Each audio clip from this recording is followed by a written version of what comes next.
Hey, welcome to the Reach and Eden podcast.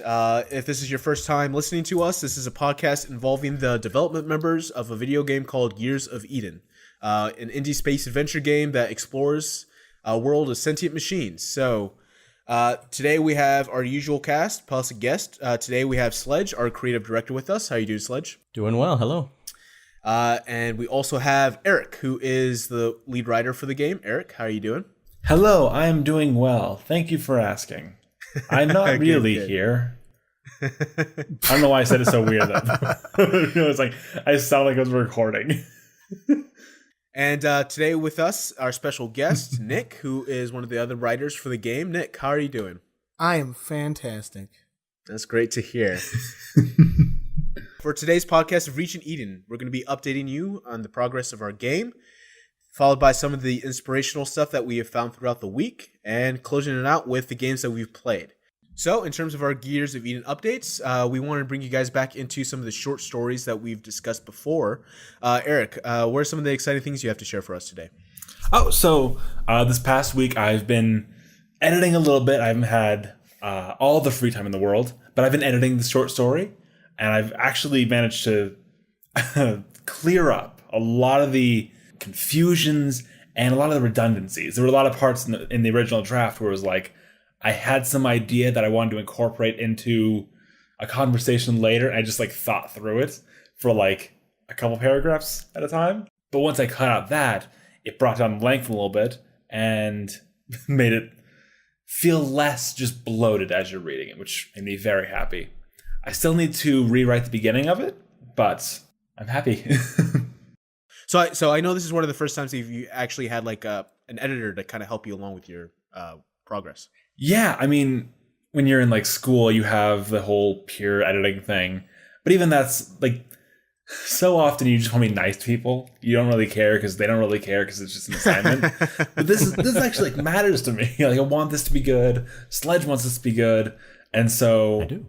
It's really nice to see like what that editing process is like, and to have just a handful of editing notes to get us there. It's cool when you can finally collaborate on something and get some like meaningful work done. Yeah, I'm looking forward to seeing draft 2. So what's your you say you're just like sort of down to the beginning part of it? And yeah, I knew the beginning would be the hardest part just because it is right at the beginning, since it's just like I think the first 3 pages of this draft were me figuring out how to write it. Just to get into it. Yeah. And then once I got that, like I know what to do for the new beginning. It's just nice. I just sit down and make sure it's done. It comes out right. Very cool. And then we'll probably have like another editing pass after that, and then try to like wrap it up in a third edit, right? Yeah. Cool.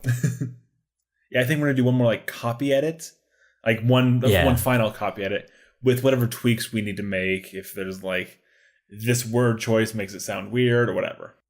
And then hopefully you won't have to like scrunch up all the paper and like throw it in the trash can, right? I would really like to not throw this all away. So I just wanted to offer, if you want, I kind of like crapping on your work. So if you want me to critique it, like I will also review a copy. So absolutely. Yeah, I think we need as many eyes on as we can get. Definitely. All right. I just, insulting each other is one of my favorite hobbies of ours. So yeah, I'll also read it and just like write the nicest remarks just to kind of counteract whatever Nick says. So I'm really excited to be reading those stories. So for the next Gears of Eden update, it's actually a pretty huge announcement for us at least. Sledge, go ahead and take it away. Well, so we've had this problem in the game for a while now, where we don't quite have all the colliders worked out in place, and so when you're driving the rover around, especially if you get like under something or if you're in the base, it might so happen that you get stuck. And I think all of us like have had that experience where we just get the rover gets stuck on some geometry, or the wheels get like lifted off the ground. You get stuck on a rock and you don't have any wheels touching the ground, so you can't move. And we've kept wanting for a long time to have something to address this, because right now what we have to do is just like shut the game down completely. All that progress. And start over, and you're like, oh, I just had like 18 pieces of iron ore and I was about to craft a drill bit, and then no, you're not, you're starting over. So we don't really have the bandwidth right now to like get the like 3D artists in there fixing the colliders for all the objects. So our workaround has been to create this reset option or an unstuck option that will basically, what happens now as you're driving around, the game is constantly updating and saving your last 3 or 4 positions. And then if you get stuck, you're able to go back to that most recent position. And, hopefully that's a place where you weren't stuck because you've been there before, but there's a couple more that you can go back if needed. So this is definitely like a temporary solution, but it's going to make it a lot better for the testing phase of the game. It is the duct tape before we can replace a part. Yeah, and it's definitely one of my favorite functions because I've always called it the triple R, basically the reset rover routine. So I'm super excited for this. And then that will combine with, so we have another system that's been in place for a while now that if your rover flips over and gets like stuck on its back like a turtle, we have a system now that will flip you back over. And that's been in the build for a little bit, but we've, that only works if you're on your back. And if you happen to be stuck in another way that, your wheels are just off the ground or something like that, that's where we've had a problem. I'm always thinking of Futurama when you talk about like a turtle on its back, because it was the first picture that came to my mind. But yeah, like I've had instances where I'll drive up to something like and just get too close, and because the collisions aren't set yet, I would just like spaz out and get trapped halfway into the ground on my side and just unable to move or free myself like at all. Yeah, it's so frustrating. Since we don't have like quick saving it right now, I would start over completely. Yeah. We were actually kind of discussing a little bit whether once you get stuck, like suddenly there's a black screen and like kind of like you are dead would pop up, but we just thought that was a little too harsh. So just GTA wasted comes across the screen. Pretty much. Just goes grayscale. Yeah. So with that finally put into motion, we're finally on the last leg of our journey before we kind of set the alpha out for you guys. And we're really excited for you guys to kind of try this out and give us your remarks. So before we move on to our next segment, we wanted to kind of see how you guys are doing, seeing if you guys are, chilling, relaxing, you enjoying the car ride. I hope you are, because that's how I enjoy my podcast. Speaking of podcasts, depending on where you find us, whether it is on iTunes, Google Play, SoundCloud, or any other location that you may listen to your podcast, let us know. We'll definitely try to look into it. And any way you guys can do to help us would be appreciated. So leaving reviews kind of helps us increase our rankings so more people can see us, and if more people can see us, they can listen to us and give their own reviews, and it's a vicious cycle that we want to be a part of. We really appreciate your support, and it really helps kind of give us the motivation that we need to kind of continue doing what we love. So with that, we'll be back to the show. So now's the time for one of my favorite parts of the podcast, the inspiration section. So I have these guys kind of pick a piece of inspiration that they find throughout the week. And this can be either the entertainment, news, the internet, really anything that does simply one thing, inspire. And the point of this is to kind of give you guys an idea of what we use to kind of fuel our creativity week to week. So, Sledge, what is your inspiration for this week? My inspiration this week comes from the world of entertainment, and specifically movies. So, usually I talk about something like science-y or space-related, but don't want to be pigeonholed.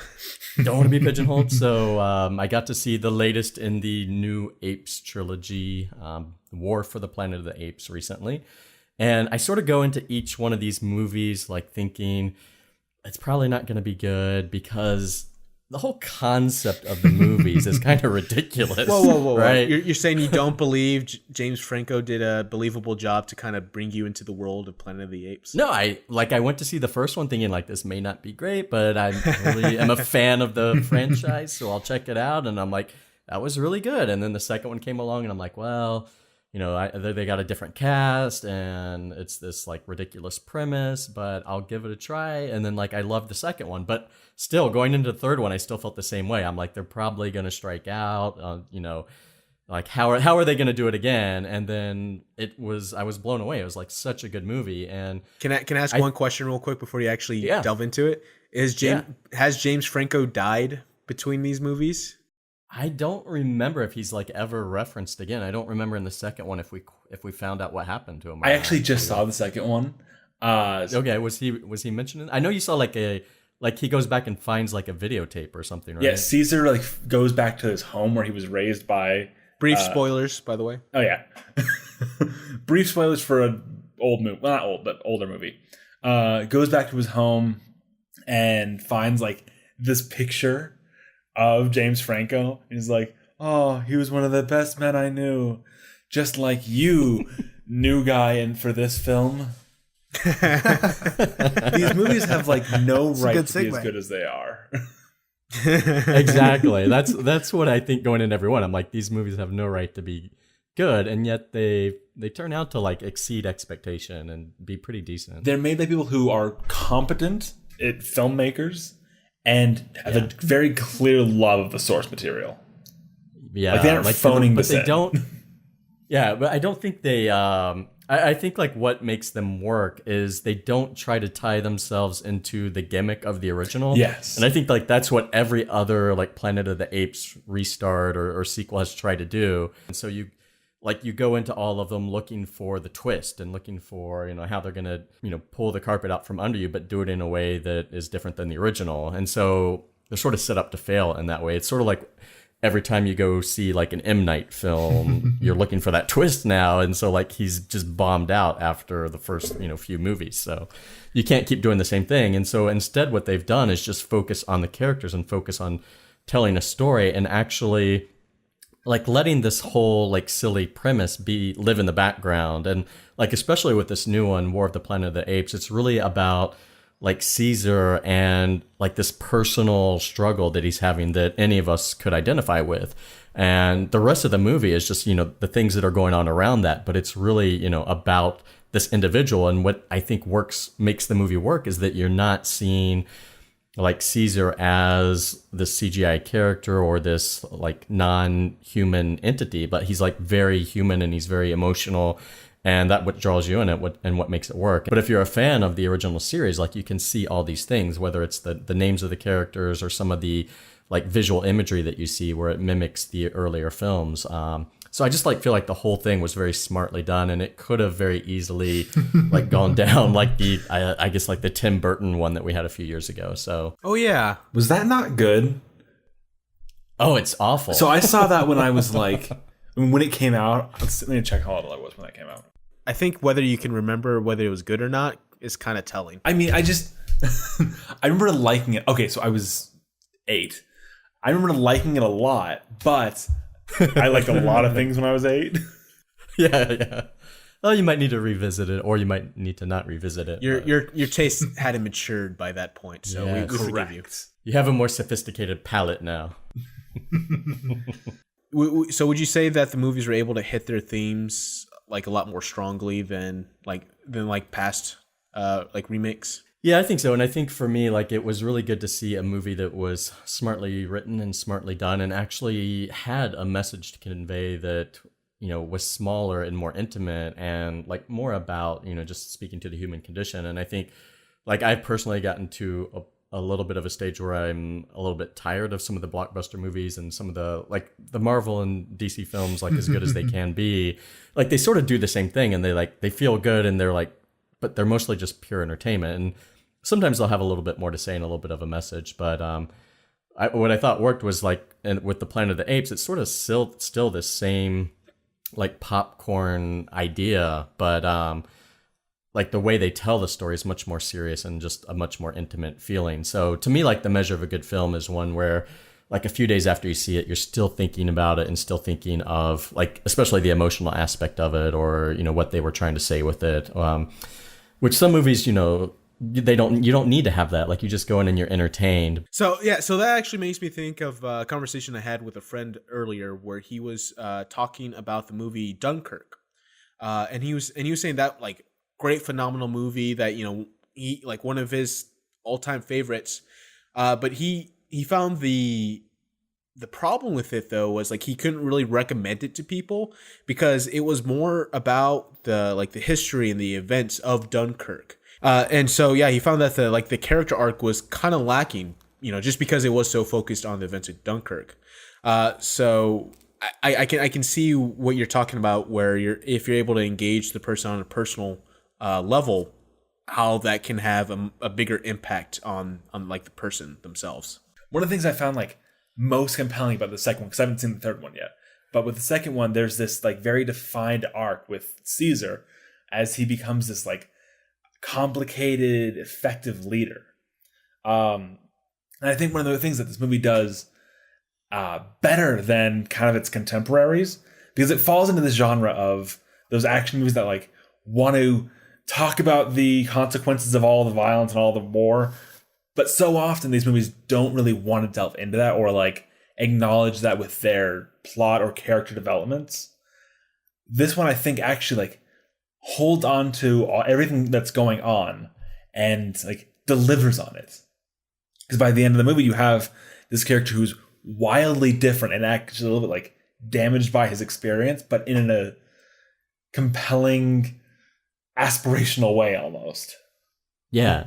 Well, in the third one, without spoiling anything, like, it sort of, well, like, one of the things I found interesting and sort of always like is seeing when you have a hero that is not perfect and you have a hero that has his own flaws and his own struggles, and, like, the way that is portrayed in the third one is so well done. So, and then, like, the whole time in the back of your head, you're thinking, like, you're feeling all these things, and it's about these, like, CGI chimps. So it's kind of funny. I remember when I was watching the second one. It's Andy Serkis. I know, he does such a great job. He's so good. I remember when I was watching the second one, I started out just, like, making jokes the entire time because it's all these, like, serious melodramatic monkeys. Yeah, but then, like, 5 minutes into the thing, I had my head in my hands just staring at, like, what's gonna happen? Oh, there's a standoff. Just lying in bed with your, like, legs up, just kind of moving.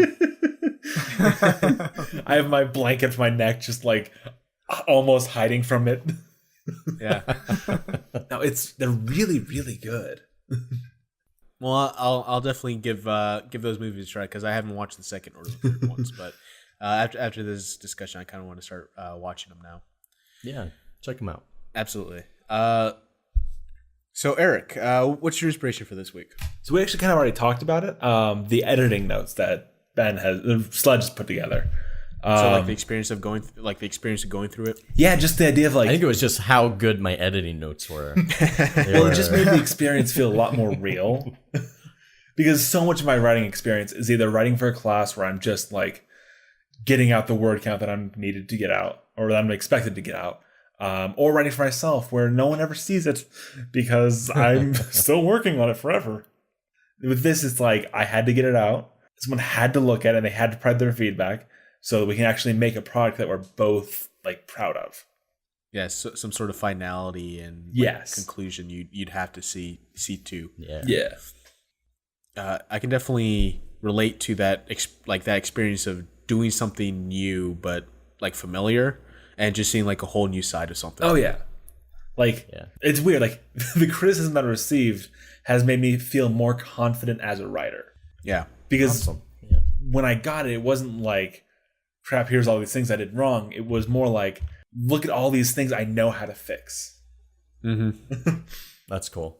I think, like, we had talked a little bit before we got to the editing phase, and I think just that we've had time to sort of work together on other parts leading up to this and sort of, you know how to talk to each other a little bit, made it really, like, a safe area where, like, I felt like I could provide feedback and I didn't have to, you know, worry too much about what I said or how I said it. And I can just say, like, look, these are just my thoughts and I'm dumping them out there. And so I think, like, just having trust when you're in that sort of situation, like, makes a huge difference. Because I know personally, like, if I was, like, handing something I'd written off to someone I didn't really know that well, and then they were giving me feedback on me, like, that would be really tough and really hard. But hopefully the process was okay on your end. Oh, it was, yeah. I've been so busy, I haven't been able to like delve into what I really want to delve into with it. But that's all on my end. I'm very excited about where this is going to turn out to be. Yeah, I couldn't even really imagine putting myself in that kind of situation. So holy crap. Well, that's great. I'm glad you guys were able to experience that. So Nick, what do you have for us this week? So I know I put something down, but in the process of this podcast, I've thought of kind of something that led me to that, but isn't that entirely. So I guess I'm interested to hear what this is. Yeah, so it's Reddit in general. I guess I'm on Reddit way too much, and one of the things I just wanted to call attention to because it's the best new subreddit I've found in months. It's called Dogberg, and if you ever wait, can you wait? Yeah. Everybody Dogberg, it's Dogberg. And if you ever watched wrestling back in the 90s, you probably heard of this wrestler called Goldberg. And his signature move is the spear, which means he just tackled dudes. So it's literally just dogs tackling children, old people, random people. It's glorious. It's one of the best subreddits I've ever seen. How do you spell this? Because I'm at bird dogs right now. Dogberg, like iceberg, but with dog instead of ice. Oh, okay, that makes more sense. Yeah, so it is great. Oh, this is great. That's what led me to the part I put down, which is much more related to the game. But in general, Dogberg seems to come up with a gift that I need right at the right moment. It's like they know me in my life. I'm feeling down, and I get a dog spearing a grandma off of a porch. You know, and the GIF ends, so I'm just gonna assume she's okay. That's the best you can do, right? I don't usually like GIFs or videos where it looks like are getting hurt, but this is so satisfying to watch every time. Right, because it's usually just the dog knocking someone over awkwardly on accident, and it's not really people really getting hurt. There's a couple of them. There's no malicious intent behind the attacks. The dog can like kick them in the nuts. But so yeah, that inspires me every day. Just the new dog popping up on my front page. Yeah, this is going to be occupying some of my time. Yeah, absolutely. I'm sure they're going to love getting a couple more subs. Hopefully. Yeah. But then the other one I guess I really wanted to talk about was Google. There's an article about Google's AI guru, whose name I'm having trouble finding in the thing here. Yeah, I can't find it. But they talk about how they're looking to make AI better and like what that process looks like, and how they're looking at kind of merging artificial intelligence field with the neuroscience field, because of right now how their main artificial intelligences work. They've got a couple different ways, which is like deep learning, which apparently is layers of artificial neurons to understand inputs. And then there's reinforcement learning, which seems to be everything I do, where it just learns by trial and error, and then I guess, you just kind of end up making a bunch of mistakes until you get it right. So it was a pretty interesting article to read overall, though. And it was just the good old trial and error. Yeah, I'm still watching these videos. I was figuring you guys are still watching Dogberg. So I was like, I keep hearing kind of like... You've ruined this podcast because now we're all just staring at this. The podcast has been completely derailed. Welcome to the Dogberg podcast. We're going to talk about the weekly Dogbergs. Yeah. Anyway, yeah. So I assume kind of reading through these articles just kind of helps you get like a better understanding of like what other people would say would happen in certain scenarios. So that kind of helps you with coming up with the scenarios in the game. Correct? Yeah, I think it's a good to kind of conceptualize what kind of our background's going to be for how AI developed and just where it went in our universe and why it's because it's not like you can just write about a subject that you have no clue about and being confident in your ability to relay that information for everyone and for them to accept that information. So, but yeah, I don't think I'll ever code artificial intelligence for myself. So the best I can do is read about smart people talking about it and hope it makes sense. It's so great to hear someone explain something that I'll never understand. It's like, thank God someone does. Yep, exactly. At least someone knows, because I definitely don't. Right. I was just watching a dog tackle somebody. Like, I don't know how to do artificial intelligence. This is what I'm doing with my life. Yeah. I'll definitely be giving the article read, because I always find it interesting to kind of go through that and like you said, see what actual experts' opinions are on a certain subject. So especially for something so interesting as AI. And it's a short article, so yeah, easy to read. Yeah, cool. That's the only one that works for me. So Right. and that brings me to my inspiration for this week. I kind of went through TED Talk binge, and the one that I was watching recently was a TED Talk by Josh Kaufman, and basically the title of it is The First 20 Hours, and then like a hyphen how to learn anything. Terrible title, in my opinion, but he actually had a really good, especially with 2 hyphens. Yeah, right. And he actually had some really good information, because he was kind of just going over the history of like the numbers on how to kind of excel at something, how to be good at something, how to master something, really. And the biggest number that's usually thrown around is, if you want to become a master at anything, you need 10,000 hours of devotion to that craft in order to attain that skill. And he found that there was this weird trend going on, kind of like a game of telephone, where 10,000 hours to become a master became 10,000 hours to become good at something, which then became 10,000 hours to learn something. So he found that people were kind of becoming a little afraid to try new things, because they felt like there was this huge barrier in front of them that they would never be able to pass.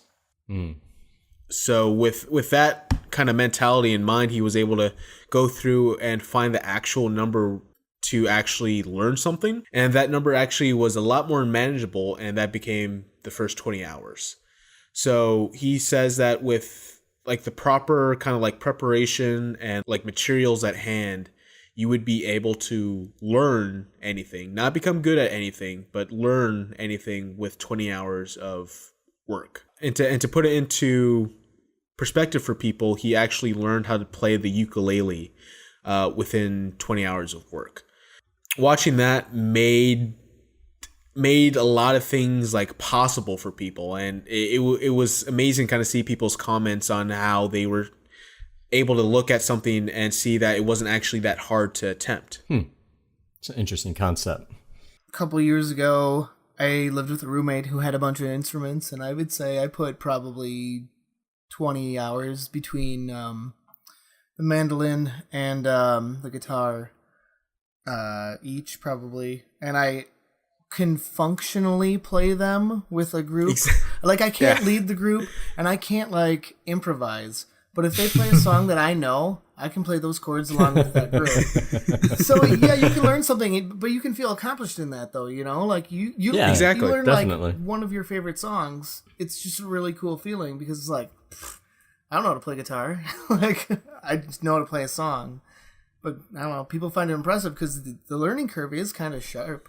It's kind of steep on learning an instrument. Yeah, and it's definitely up to people's mentalities when they try to approach something. And yeah, the 10,000 hours is an excuse, and even the 20 hours is an excuse that if it's something that you want to try, you simply got to do it. So it was really cool. And to kind of show off that he actually learned something, it was exactly what you were describing, Nick, where he actually learned a song.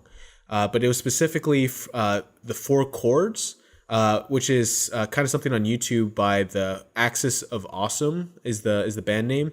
And basically their whole joke is that if you only learn 4 chords, you can basically do any pop song from in like the past 20 years. Don't tell me what they are. Let me guess them. Can I guess them? Yeah. I'm guessing G, C, D, and A or E minor. You get one more. Oh no, that's 5. You got to guess 4. A minor. You got to make. I actually don't know, so you've actually put me on the spot. I have no idea what chords are. Devin, you got to work on your trivia games. Yeah, I know, I should.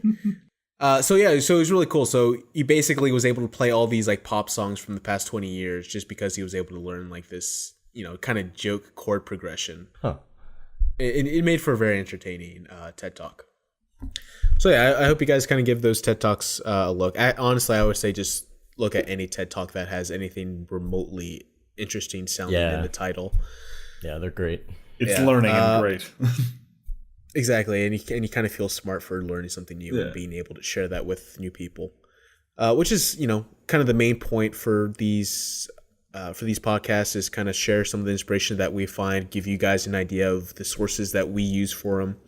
And this is the kind of stuff we use on a day-to-day, week-to-week, month-to-month basis to kind of help give us a better idea and a better direction for the game.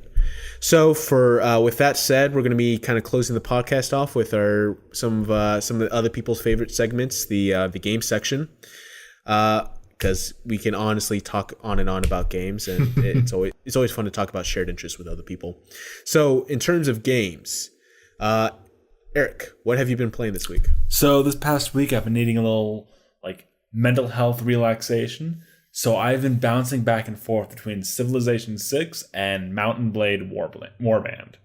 Wow, okay. Yeah. One is that I don't know if everyone knows that Civilization. I feel like everyone knows Civilization, where basically you build your own historical civilization, and you compete with other civilizations to achieve some form of victory.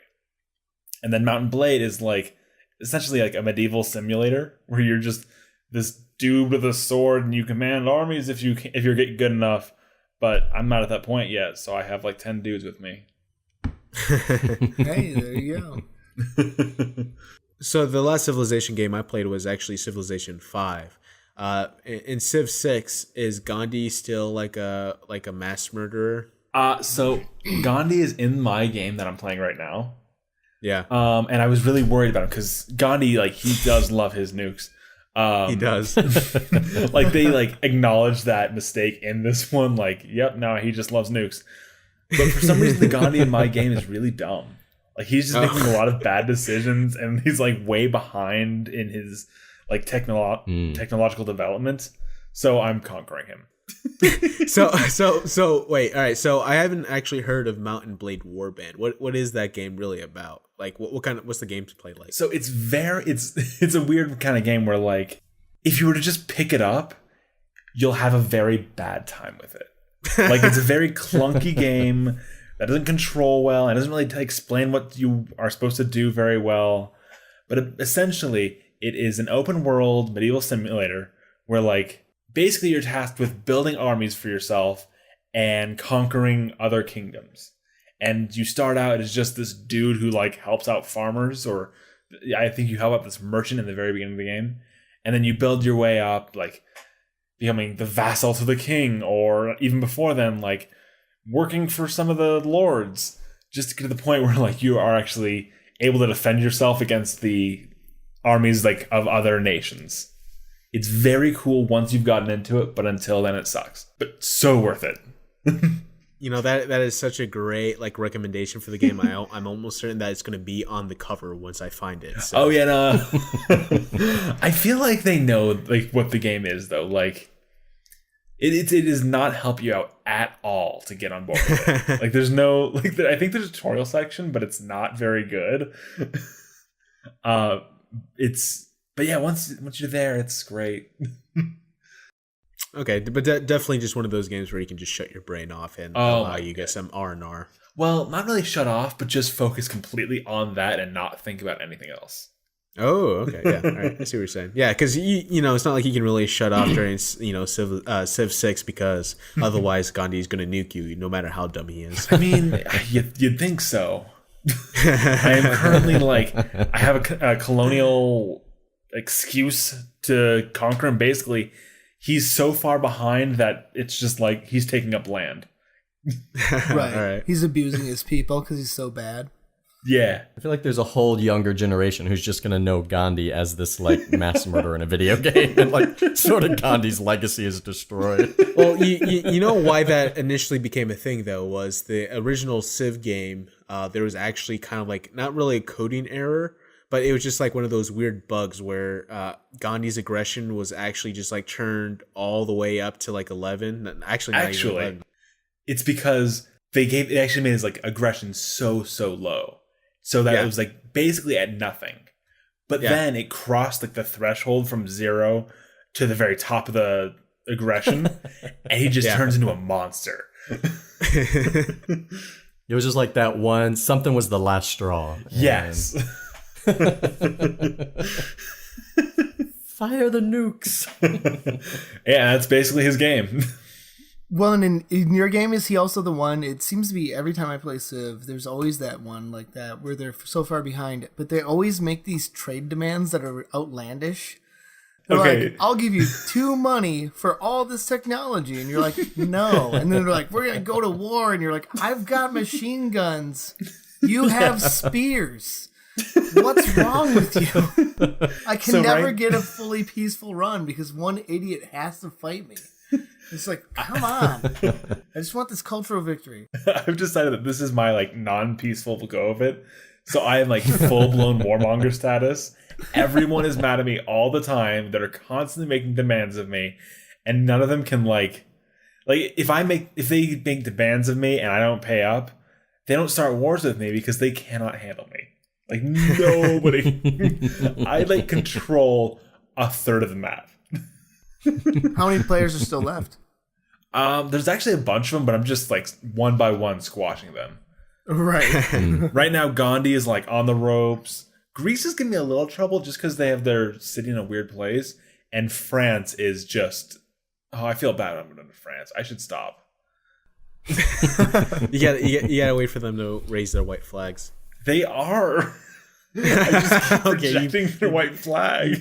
You've been pushing it too far then, buddy.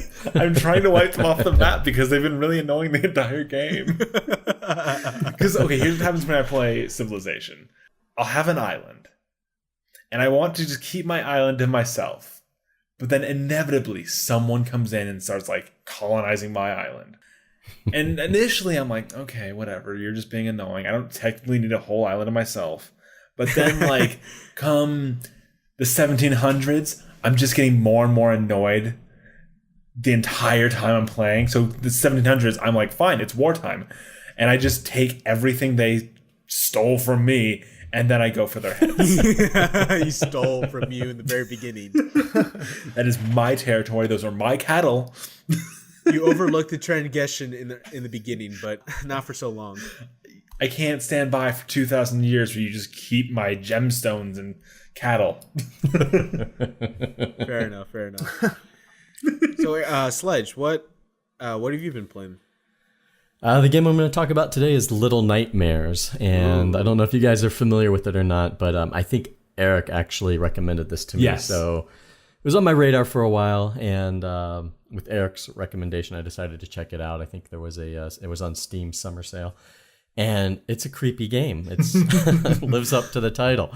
I saw it very briefly for when you were kind of streaming it on Twitch, and man, I can't remember exactly what part it was, but it was the part with a guy with like really long arms. Ooh. Yeah, I think that's the janitor. And you were going through the bookshelf, and at first I was like, okay, it's kind of creepy. There's something in the background. But once you kind of actually finally got up in the bookcase and you actually got like a good view of the thing, it sent chills down my spine. I was like, because like you knew like, oh, he can't get away. Like he can still reach him up in the bookcase. And I'm like, I'm done and with that. He's got like skin that's falling off of his face. It's just. The art design is really good on that game, but it is really creepy. It has great atmosphere, so it reminds me a lot in terms of atmosphere of the Play Dead games like Inside and Limbo, and it sort of has that same feel. It's a like side-scrolling platformer, 2.5D, but there's not a lot of story in it. You're just sort of like put into this world, and you kind of fill in the story as you want a little bit. But just I loved it just for the atmosphere and just for sort of like how creepy it made you feel. And just the whole art design is beautiful. So even when I first started the game up, like from the first moment, just seeing the way the camera moves and the animation and the lighting, like it's all really well done. And the gameplay itself is pretty good. Sometimes the gameplay I felt like got in the way of the game because you're trying to make a jump, you know what you need to do. And it's just, like any of these platformers, sometimes it's just the mechanics themselves get in the way. But I really loved that it was short. So I did stream it, and I actually got to finish the game on a stream. So it's on Twitch, and it feels so good to just be able, like, I feel like I very rarely finish a game now. Like, one, I play games that don't have an end, like Overwatch or Rocket League or whatever. Or Kerbal. And then, or Kerbal. And then I play, other games like Witcher 3 that I will never, ever see the end of it, probably. Oh, so, like, to have a game that has a narrative and I actually get through with it, even if it's not much of a narrative because it's, like, just so open in terms of the story. But it felt really good to just have this complete experience and be like, hey, I finished it and I'm seeing the credits. All right. That doesn't happen very much these days for me. Just there's few and far between. Yeah. There's a bunch of good indie titles for that, though. Like the 2 to 4 hours and they're just done, but they're great experiences. Yeah, I think that's really good for, when you just need something that's bite-sized and you can get through it. Yeah. But one of the things in this game that like really was interesting was like how creepy your own character sort of becomes. And so I like, as I'm playing, I'm like, I think I'm the little nightmare, I guess. So it was really interesting. They set some things up really well where I kept telling myself, like, part of what happens in the game is your character keeps needing to eat stuff. And like usually there's nothing, or like they find like a rat and they have to eat it. But then you go into this kitchen and there's all this food and I'm like, well, why didn't I wait? I could have had some sausage if I had just waited. I didn't have to eat that rat. You didn't have to kill the rat. And then you get to this, like, this is a little bit of a spoiler, but I got to this other room where my character is getting hungry again. And there was this character in there holding a sausage. And I'm like, oh, I'm going to eat the sausage. I like, great. I don't have to eat something disgusting. And instead, my character went up and ate the person that was going to give me the sausage. What? I was like, yeah, I was just like, okay, yeah, I guess I'm the little nightmare in this situation. So, like, that sort of like bizarre, unexpected gameplay and narrative, like, it just made the game work. And just like the whole time I'm like just sort of creeped out the whole way. So it was a great game to stream on Twitch because I was literally like sort of creeped out, whenever I would enter a new space and be chased around. So that made it a lot of fun. That makes it really, really interesting to hear that kind of moment where something finally clicks. Yeah.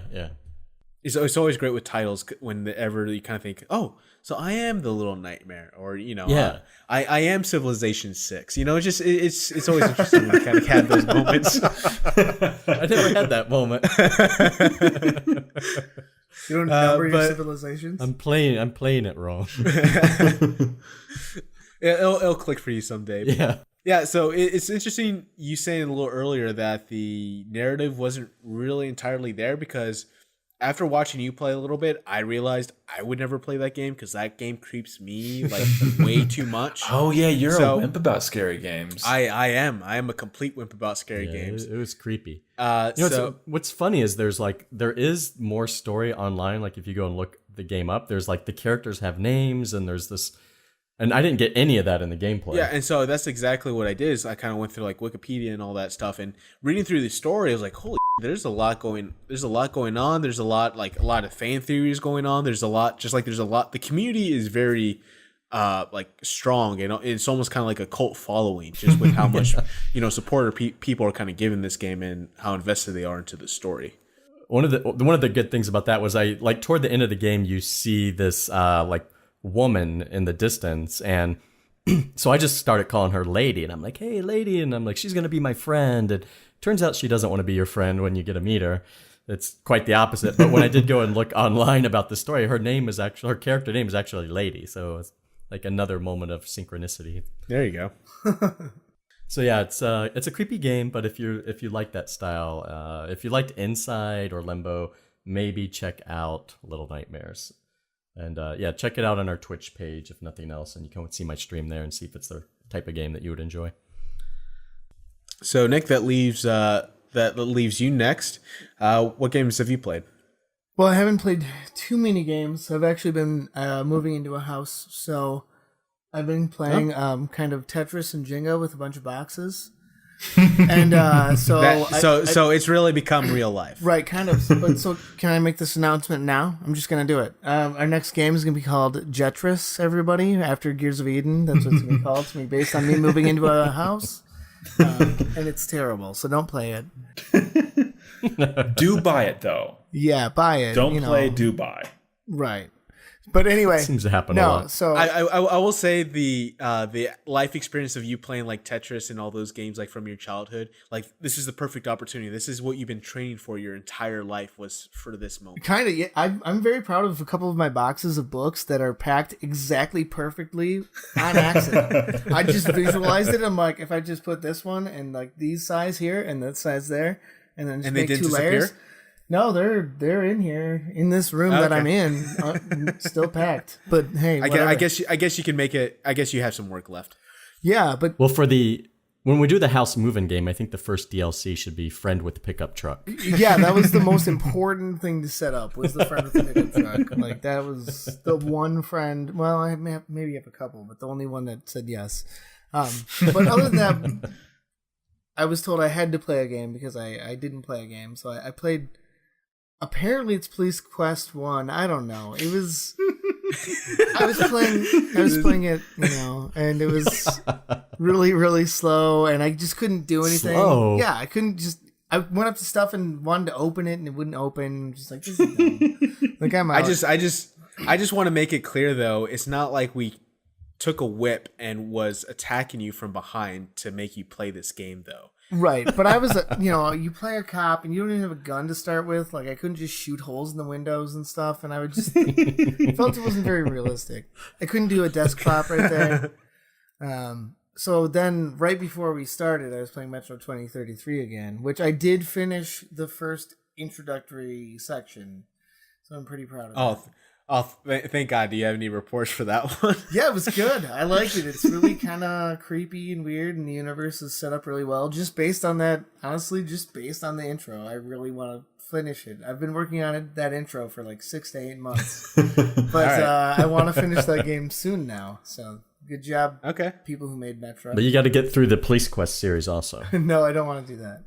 That franchise is so unforgiving, but it's like really, really good. I'm really happy to see you finally playing it.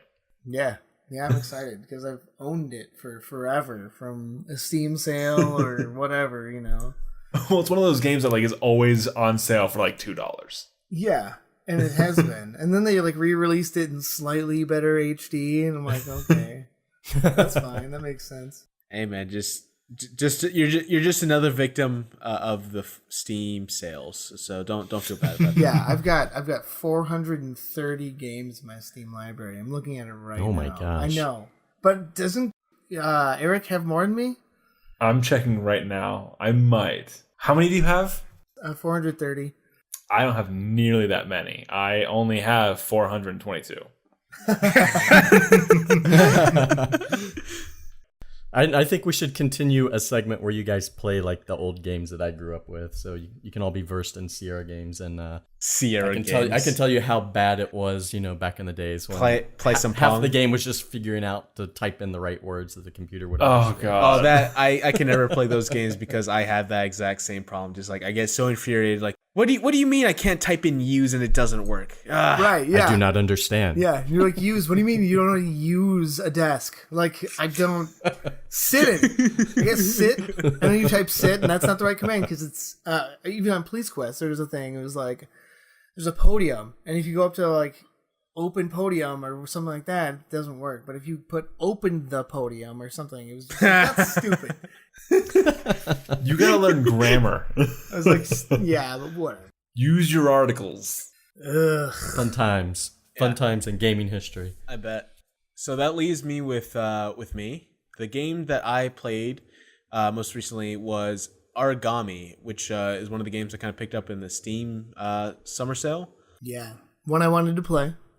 The one that you wanted to play, and I will say, like, if I were to describe it like in one phrase, it would be like one of those like nostalgic PS2 games, and I mean that like in the best way possible, because it is a very like simple game, but like the mechanics and like the graphics and just like everything about it just makes me think of like all the old PS2 games I used to play, like Jak and Daxter and Ratchet and Clank and Spyro and all those games.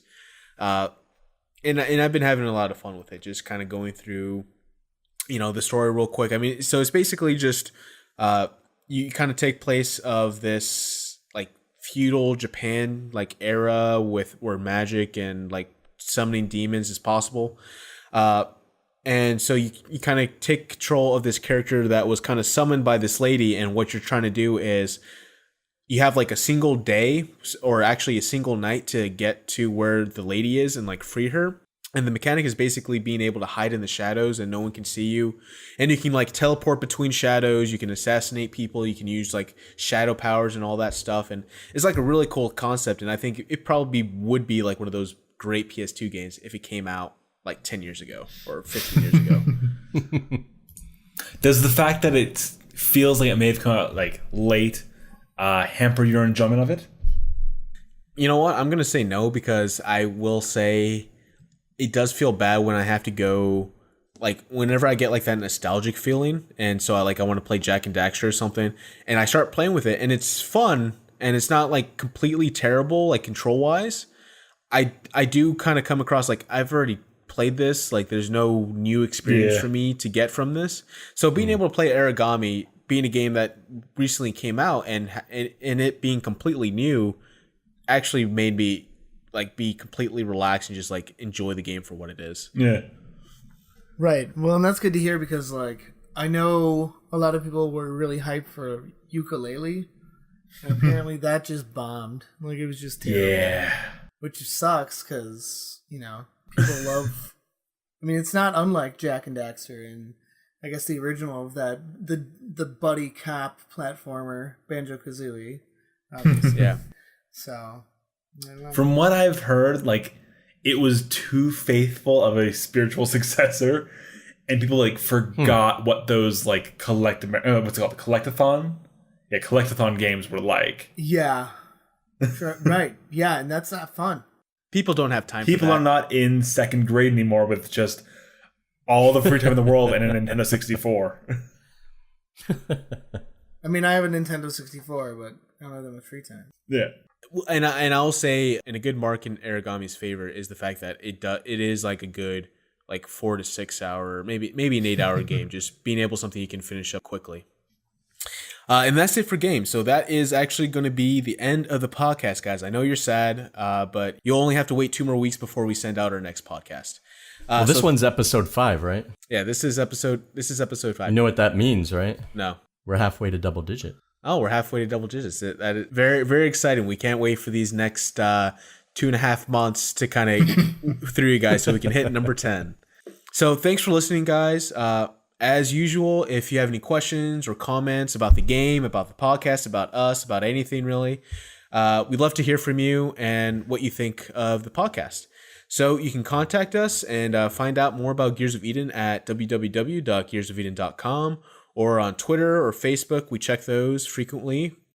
And if you're interested in finding out more about anything that we discussed today, you're going to be able to find the links in the blog entry for this podcast on our website. So we'll be back in a couple of weeks, guys, with the newest edition of Reaching Eden.